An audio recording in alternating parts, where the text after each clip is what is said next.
ஏங்க ஒரு விஷயம் நீங்க திருப்பி திருப்பி நல்லா புரிஞ்சுக்குங்க. ம். கிட்டத்தட்ட ஏடிஎம்கே, டிஎம்கேங்கிறதெல்லாம் வந்து கிட்டத்தட்ட ஒரு 40 வருஷம், 50 வருஷம் ஆட்சி காலத்துல ம். அவங்க வந்து கட்டமைச்சு வச்சிருக்காங்க. ம். நாங்க இப்பதான் வந்து 1 வருஷம் அப்படிங்கிற இடத்துல தான் இருக்குது. ம். புரியுதுங்களா? இன்னும் கட்டமைக்கல. ஏங்க கட்டிக்கிட்டே இருக்குங்க. எது? ஒரு வீடு கட்டி முடிச்சதுக்கு அப்புறம் தான் அத பாக்குறோம். கட்டிக்கிட்டே இருக்கிறப்ப பார்த்தா அது வீடு அமைப்பா தெரியாது. அத எத்தனை பேர் பார்த்துட்டு தான் கட்டுவீங்க? எப்பதான் கட்டுவோம்? எத்தனை பேரை தான் கட்டுவீங்க? எத்தனை பேரை கட்டுவோமா? ஆ.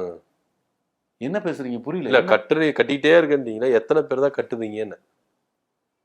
நான் கட்டடம் கட்டுறத பத்தி பேசிட்டு இருக்கேன். நீங்க எத்தனை சாரி, கட்டுறதுன்னு சாரி. பேசுறீங்க? புரியல. நீங்க நீங்க என்ன யாரை கட்டிட்டே எங்க இருக்கணும். கட்டுனாங்க? புரியல. இல்ல நான் விஜய், த்ரிஷா அந்த மேட்டருக்கு போயிட்டேன். கட்டிட்டே இருக்கணும்னு சொன்னீங்களா அந்த மேட்டர். தயவு செஞ்சு சொல்றேன். ம். இனிமேல் உங்க வாயில த்ரிஷா அப்படிங்கிற ஒரு வார்த்தை வந்ததுன்னு வச்சுங்களேன், என்ன பண்ணுவீங்க? வேற மாதிரி நடக்கும். சொல்லிட்டேன். வேணாம். என்னை வெறுப்பேத்தாதீங்க. த்ரிஷாவை பத்தி இனிமேல் பேசக்கூடாதுங்க. புரியுதுங்களா? எங்க தலைவருக்கும் த்ரிஷாவுக்கும் எந்த தொடர்பும் இல்ல. நான் சொல்றேன். விட்டுருங்க. த்ரிஷாவை பத்தி இனிமேல் பேசாதீங்க. அவங்க 2 பேத்துக்கும் எந்த ஒரு தொடர்பும் இல்ல. இனிமேல் பேசாதீங்க. அவ்வளவுதான் சொல்லுவேன். நாங்க பேசாம இருந்தா கூட உங்க தலைவர் பேச வைக்கிறாரு. எதனா ஒரு சம்பவம் பண்ணி வச்சு பேச வைக்கிறாரு. ஏங்க ஏங்க தயவு செஞ்சு விடுங்க. விடுங்க. வேற வேற வேற வேற ஏதாவது கேள்வியை கேளுங்க.